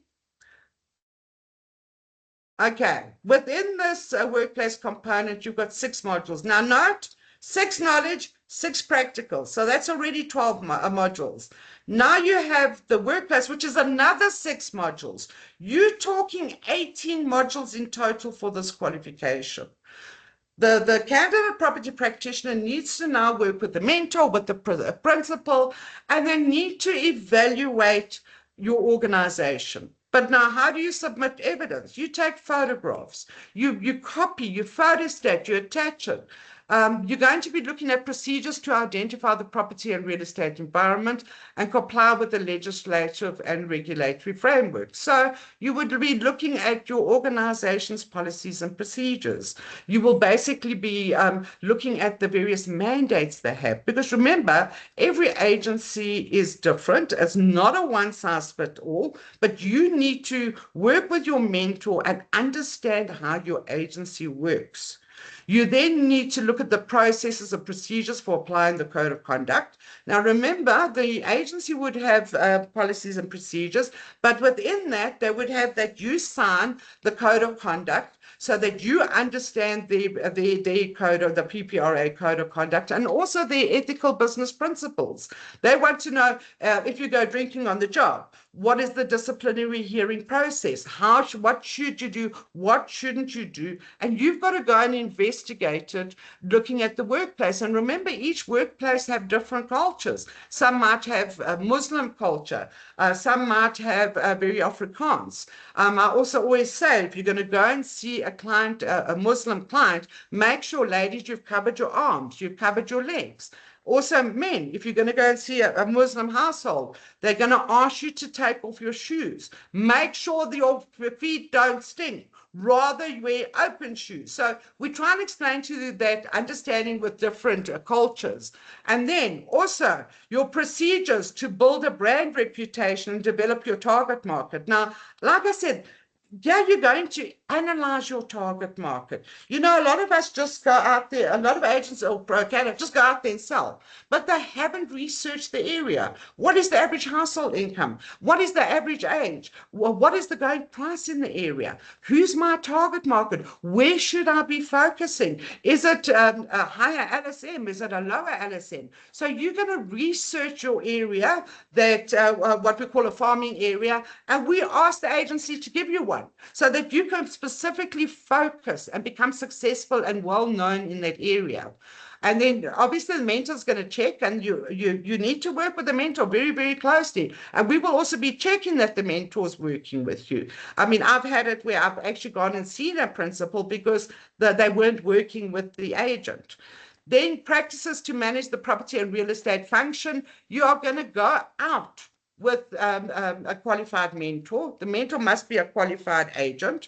You are going to go out with that agent and fill in a mandate. You're going to fill in an OTP. And in some instances, I even get you to listen to them filling it in and give us feedback, what you felt, or how would you have done it differently. So you're getting a great learning material, great learning infrastructure, so that when you go out and sell, you are confident, you know what you're doing. doing. Now notice your knowledge and practical was 6 months. Your workplace on its own is 6 months. It has 75 credits, which is 750 notional hours. It has to be assessed by us. It has to be assessed by an internal assessor and also checked by an internal moderator. Now, an interesting thing is, remember I told you we register the learner 21 working days after they've started the qualification, because they're looking at the ESA exam. However, QCTO can pitch up unannounced to check on mentors, to check on your real estate agency, to see that you're working with learners. They're going to want evidence. They can even come to me here as a training provider and say, look, we want to see how far you're getting, how you're working with the learner. So it's amazing. So you're talking 18 modules in total here. And so everybody's saying, but it's a lot more work. It is a lot more work, but you're getting a lot more value. So let's look at the internal assessment. We've got to assess the knowledge, we've got to assess the practical, and we've got to assess the workplace. Now, what I did, or what we did, is we wrote a final integrated summative assessment, and learners wrote that at the academy, and it was actually 8 hours long. It was very long. But we covered all the outcomes because we do not know what's in the ESA exam, and I'll explain how that works just now. But I wanted to see how my learners were working on FISA. That was us wanting to see, are they ready for that ESA exam? We don't want to set a learner up for fail. If that learner's not ready for ESA exam, or they're not grasping, then we suggest they restart the qualification, really rework at it, or let me see where I can help you. So when my learners wrote the FISA, they got 80%. I realized they had challenges on the financial side, so then we added an extra day to help them on the financials. And then once we got what we call the exemplar that is downloadable on the Services CETA site, and we got them practicing the exemplars, preparing them for the ESA. But only once they wrote my FISA did I give them the statement of results. And remember, it lasts for 2 years. So we're giving it. It doesn't mean you're qualified. It just means you are ready for ESA, and it lasts for 2 years. Thank you, Naledi. Next slide. Right. How does the external integrated summative assessment work? Remember, I said you've got to book it 3 months ahead of time, ahead of the exam. We actually phoned around for assessment centers. Now, an interesting thing is originally, you got to remember all the CETAs work different. If I look at EDTB CETA, they said to us that the learners had to write at another assessment center. And I know that Services CETA also said that. However, we don't have enough assessment centers out there. So what I did was I contacted Services CETA and I said, I've got a problem. I don't have enough, I can't find assessment centers out there. And he turned around and said to me, that is why we're asking skills development providers to become assessment centers themselves. He said, what happens is the only thing we have to ensure that the script markers that we use to mark the scripts were not involved in the training whatsoever. So in other words, it had to be an independent person so that there's no favoritism to the skills development provider or the learner, which is great. So obviously now you're finding a lot more skills development providers are confident as being an assessment center. And obviously we've got to submit the statement of results and the IDs to the QCTO. I eventually got assessment centers for our learners. And then the learner writes that closed book exam. The closed book exam is out of 250 marks, and originally it was they were planning on a 60% pass mark, but I'm really glad they changed it to 50% pass mark, because you've got to remember 24 legislations and acts, and you've got to get 50% pass mark. It's quite difficult. So what happened was the agents that did write, our candidates that did write, they felt the exam was too long. They needed an extra hour because, like we teach our learners, if they do, if there's specifically a case study, we say read it, unpack it, simply unpack it, then look at the questions, because you need to see, are they asking code of conduct? Are they asking legislation? What are they asking in those case studies? They felt that it took time to read the case studies, to unpack and answer the questions. So majority of learners did not finish that exam. I do know that reports were submitted to QCTO indicating that the exam was too long, because they only allowed 3 hours for the exam. They started at 9 and they finished at 12, and they were strict on timing. You have to start there and you have to finish there. Now, just to give you an insight, we don't know what's in the exam. The QCTO or accredited quality partner bring the exam to the assessment center on the day. Nobody sees it. The invigilator hands it out to the learners. They fill it in. It's then placed back into a strictly protected envelope, and then it's handed back to the QCTO or accredited quality partner. The learner is not allowed to take a single piece of paper out that room.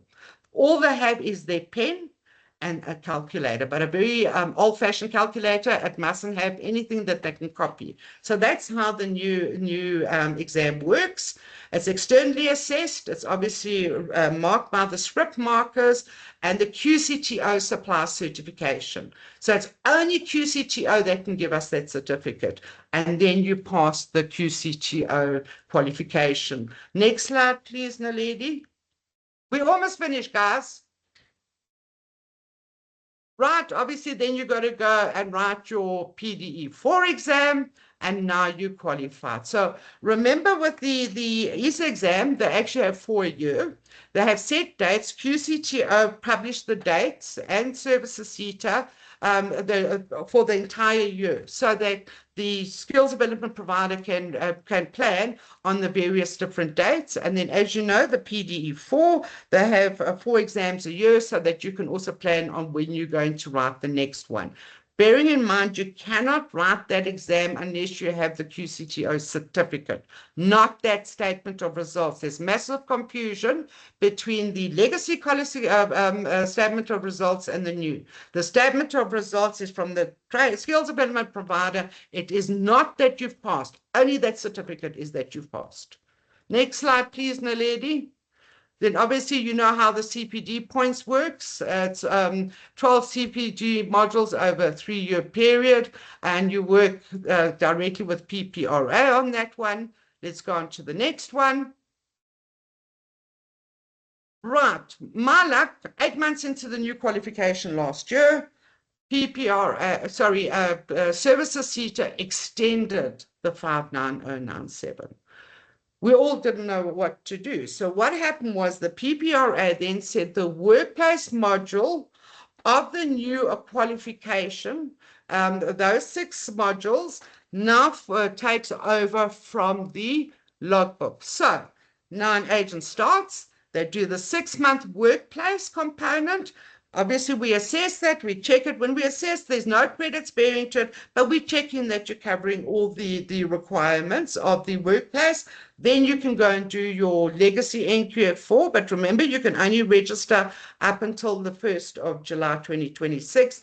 And then once you finish that, you write the PDE4 exam. So that was extended, but remember, it's only going to happen up until July. But no, on the new qualification, the QCTO 118714, everybody's saying to me, Lee, can we do the RPL? It's cheaper. What you don't realize is, yes, you can do the RPL. However, you still need to write that ESA exam. Do you believe the RPL, just collecting evidence to show your experience, will have you ready for that ESA exam? So when you must think about it carefully, because at the end of the day, if you do the proper qualification, you are going to get a lot more assistance. That's why it's a lot more expensive, because you're going to have extra lessons. You're going to have we give 3 free remedials. We will work with you. We will guide you, because ultimately we want you to pass. A lot of people say, what happens if I fail the ESA exam? The QCTO do allow for 3 rewrites, but remember, your statement of results is only valid for 2 years. So now, if they have 4 this year and 4 next year, you've got to decide when you're going to write it. But if you fail it more than 3 times, you will need to redo the qualification. But if you do fail, say, the first one, You will have to repay that assessment center for the rewrite for that exam, but they do allow 3 rewrites. But bearing in mind your skills, your statement of work experience, and your statement of results is only valid for 2 years. I think that's me in a nutshell. Any questions? Thanks, Naledi. I jumped the gun. Okay, because I saw you were on slide 26, so you want to end it here. To go down, let's just see, because a lot of it I went ahead of time. Okay, I did explain that, the 6-month workplace, and there any questions? Okay, thank you for the presentation. I think let me stop sharing because I can't see the chat box. I can't see the hands. Let me see. Thanks for the help, Naledi. I appreciate it. You're welcome. You're welcome. Colleagues, there's the presentation. Can I see if maybe we have chats and we have questions? And I know, colleagues, that we've been receiving the comments and the chat on the chat box because our education team is here to assist in answering some of the questions they were able to. Let me just give everyone access a minute.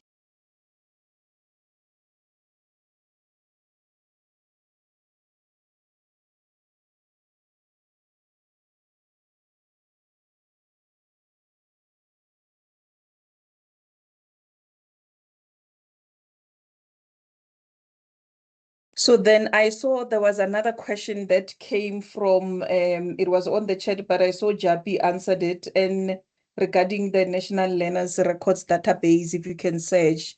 Do you want to maybe comment on that, Jabi, so that people who are not in the webinar, when they listen to the recorder, they can hear the comment you put on the chats, because they won't be able to read the chats at the time. I saw you answered it already.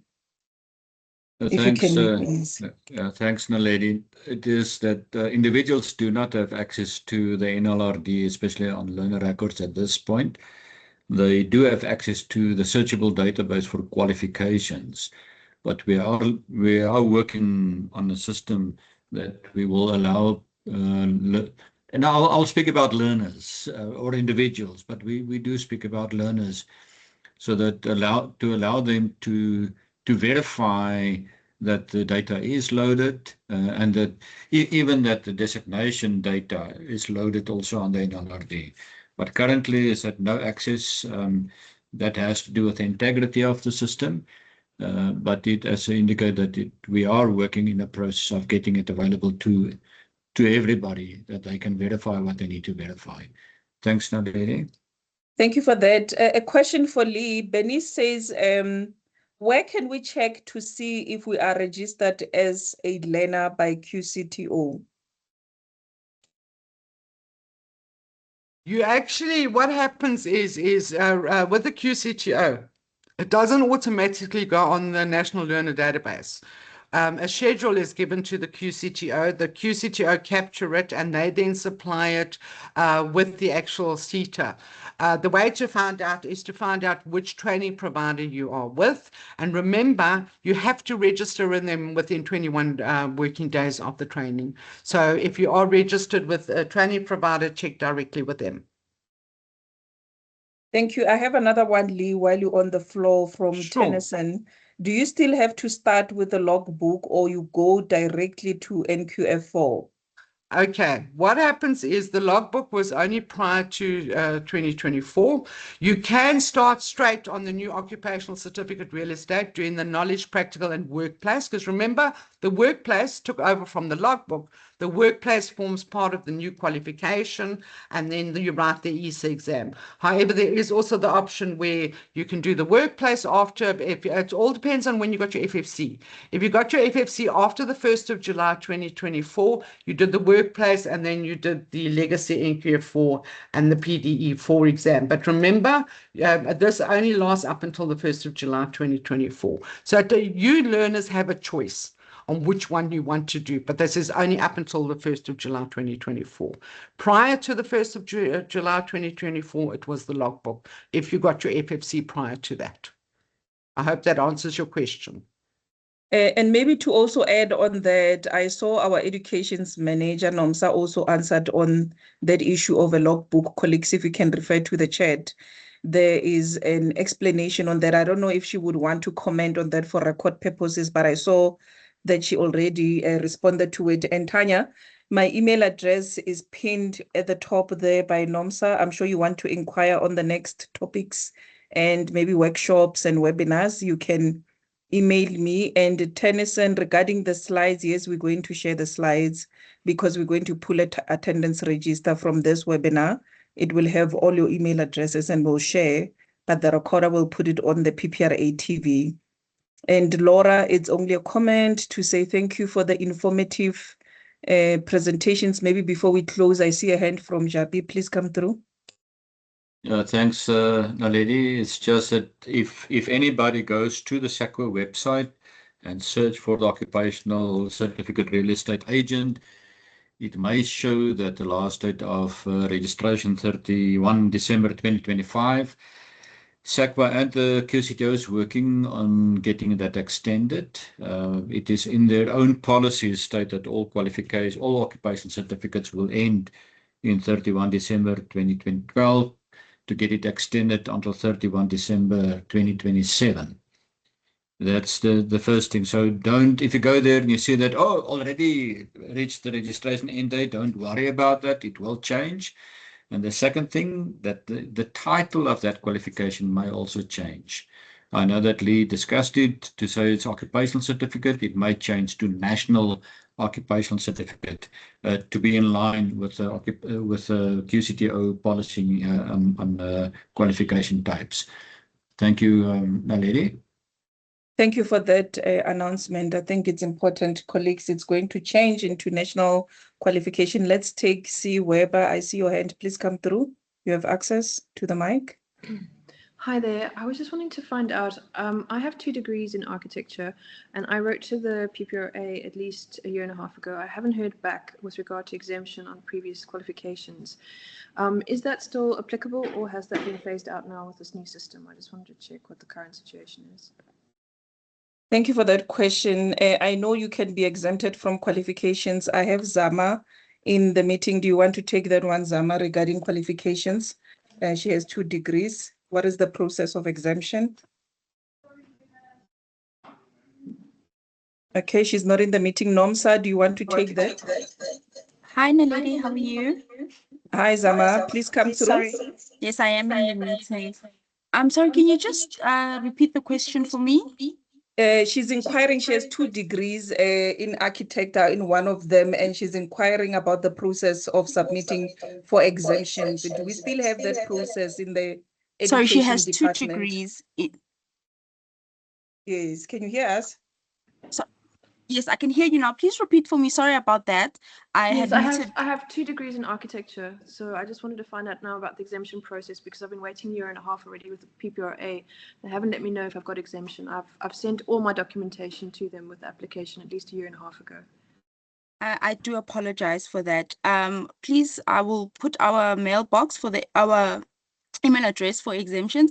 Can you please send me your qualifications and everything again, and then I will give you a checklist and we just check that everything is still aligned, and then I will respond as well. I'm gonna write my mailbox for exemptions on the chat, and then you can just drop me a mail and then I will check you. I'll follow up with your exemption that was done a year ago. I do apologize for that.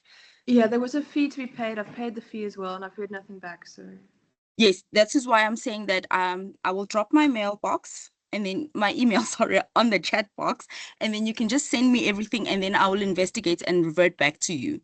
Okay, the chat at the moment isn't working, so I can't put my email address in. I don't know if you've put your email address, but I wanted to get a copy of this presentation if possible as well, because the changes, I think our office will also have to be made aware of in terms of the education procedures that have changed.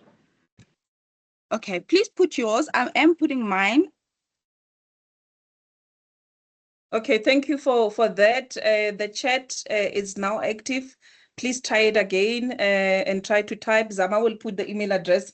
Please submit those qualifications and the proof of payment. She will explain the process because she must review those applications. Are you answered, Weber? Can we now move on? I see Monica says, just to confirm, is the new qualification now a prerequisite for PDE4 exam? Lee, do you want to touch on that, and I'll allow Nomsa to take a bite after you? Sure. What happens is the learner has the choice, like I said. They have to do the workplace, the legacy NQF 4, then yes, they have to write the PDE. The new qualification from the 1st of July 2024 has to be done, the knowledge practical workplace, and that is a requirement before writing the PDE 4. You have to have the qualification working with the CTO or QCTO to make sure you're ready to write the PDE 4, because remember, your PDE 4 is a summative assessment on both other qualifications. I hope that explains the answer. And what I wanted to, Nomsa brought up, and she's 100% correct. Previously with the logbook, you had to supply it to the PPRA. You don't do that anymore. We obviously it gets assessed, and a letter is supplied via the principal to the PPRA to indicate it's concluded, and the same with the workplace. But very important, often agents say, just give me the letter. Do not do that, principals. A PPRA could come and do an investigation anytime, and if that logbook and workplace is not kept on file, you can get fined. So make sure you keep those. Don't just do the letter to keep the agent happy and not do the work. Thank you. Okay, no, thank you so much. Yolande, regarding your query that you submitted applications 30 days ago, please see the email I sent you, registrations. They must see the status of your application. If there's a non-compliance, they will let you know what is it they need you to submit so that we can correct it. I don't know, Nomsa, do you want to touch on that? For me, it was clear that you have to have that QCTO qualification before the PDE4. Do you want to comment on that, Nomsa, or can I move?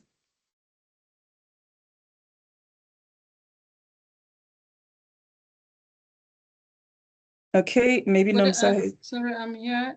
Oh, okay. You are referring to the question that is in the chat box. Yes. Someone has completed the logbook. No, regarding, yes. Yes, regarding PDE4, can they have that qualification before the PDE4? So Lee commented on that one. Do you want me to move on from that? You'll answer it on the chat. The reason why we need the answers on record, remember there's people who are going to listen to the webinar who are not in the session. So they won't be able to see the answers in the chat. So some questions are very important for them to learn from the answers that the speakers and the managers will be giving in the meeting. Okay, colleagues, I don't see any other hands. There's email addresses from the exemption team, education. We also put, okay, I see Weber, you're back again. You can come through. Sorry, I just wanted to make sure that the correct email address, because there's many email addresses that have been put now, is the, because it doesn't look like Nomsa's name. That's why I'm just a bit confused. Focus on the one sent by Zama. Do you see that? I think I did see Zama, yeah, but I wasn't sure if that's her. Let me pin it for you. Let me pin it here. I'm going to remove mine from pin and then we move. I'll pin it for you. You will see it, it's Zama Muluizi, and it's exemptions at the ppra.org.za. While I pin it for you, Rufus, please come through.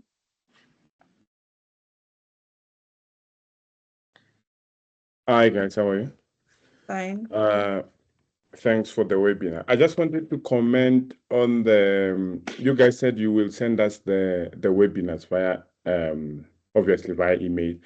Is it possible for you, when you send that, to send all the relevant email addresses with that? Is that possible? Yes, it's possible. Because I think we might miss some emails on the chat box because there's a lot of chats there. Yes, it's possible. We'll share the email address for CPD, exemptions, exam, and education so that you can have that. Thank you. Okay, colleagues, let me see if there's still a hand. Okay, we don't have any other hand.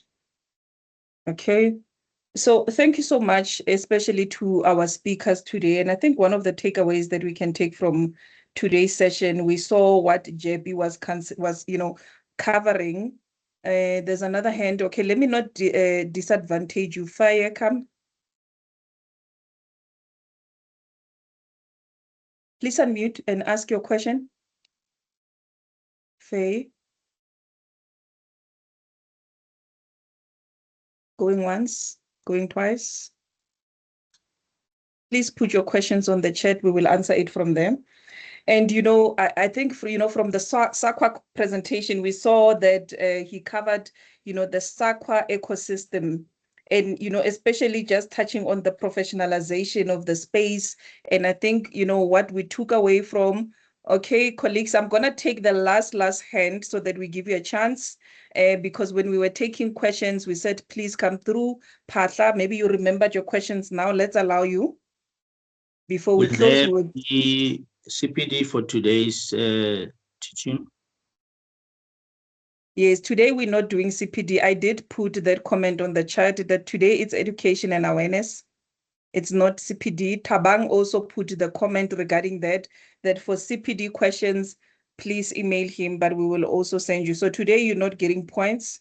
Today it's not a paid webinar. Today it's a free webinar, and it's education and awareness to empower you on these qualifications. Thank Do you you. understand, Patla? Thank you.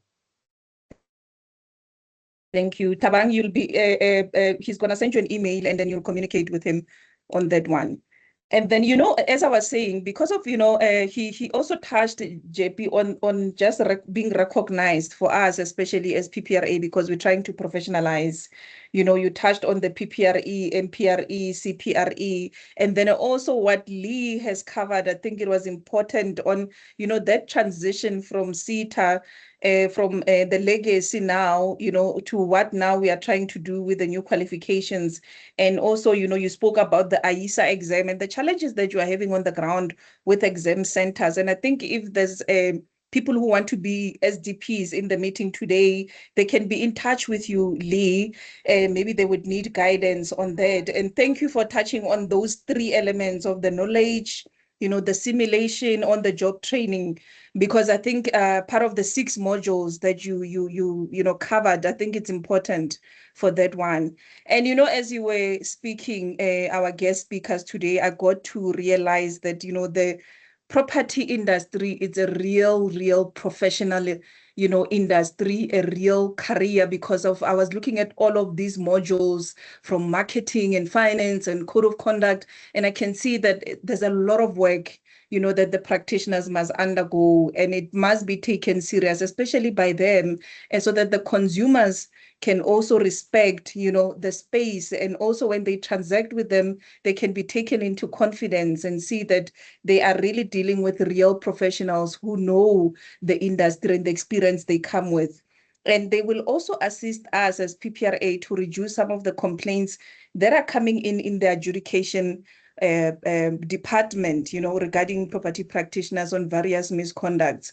Before I close, JP, do you want to comment? Then I'll allow Lee, then we can close the session.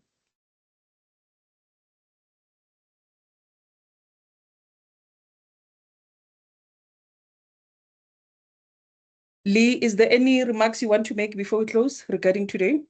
Sorry, Naledi, I was battling unmute. I've actually put my email address and cell number. Yes, please. I mean, I did do a talk for all the training providers in 2023. If anybody's not sure on what to do, reach out to me. At the end of the day, we love empowering you in education, and we will assist you as best we can. Also, the lady that was looking for the exemption, no, you still have to do the workplace component. Even though you get exempted, you still need to do that 6-month workplace component. You need to understand the real estate industry, because you will have to also write the PDE4 exam. So I just wanted to add that. But I have added my details and my cell number. Please reach out. I'm there to assist anybody that needs help. Thank you so much for that. And, I want to say thank you to the speakers for great presentations. It was detailed to everyone. And as we conclude this session, it was clear that professionalization is not just, a requirement, colleagues. It's one of these critical steps towards you building your reputation, your credibility, and being ethical and making sure that you are competent, especially as a practitioner, especially under the category of property practitioner, previously known as estate agents. And for those who are going to drive, we ask that you drive safe. If you're going to have your lunch, Please enjoy your lunch. Please remember it's a series. We are going to do the second one very soon. We'll share the slides. We'll share the recorder. Thank you so much to our speakers, education team, the managers and the attendees and all the stakeholders. We appreciate you joining us today. Bye-bye. Thank you. Bye-bye. Thank you. Bye.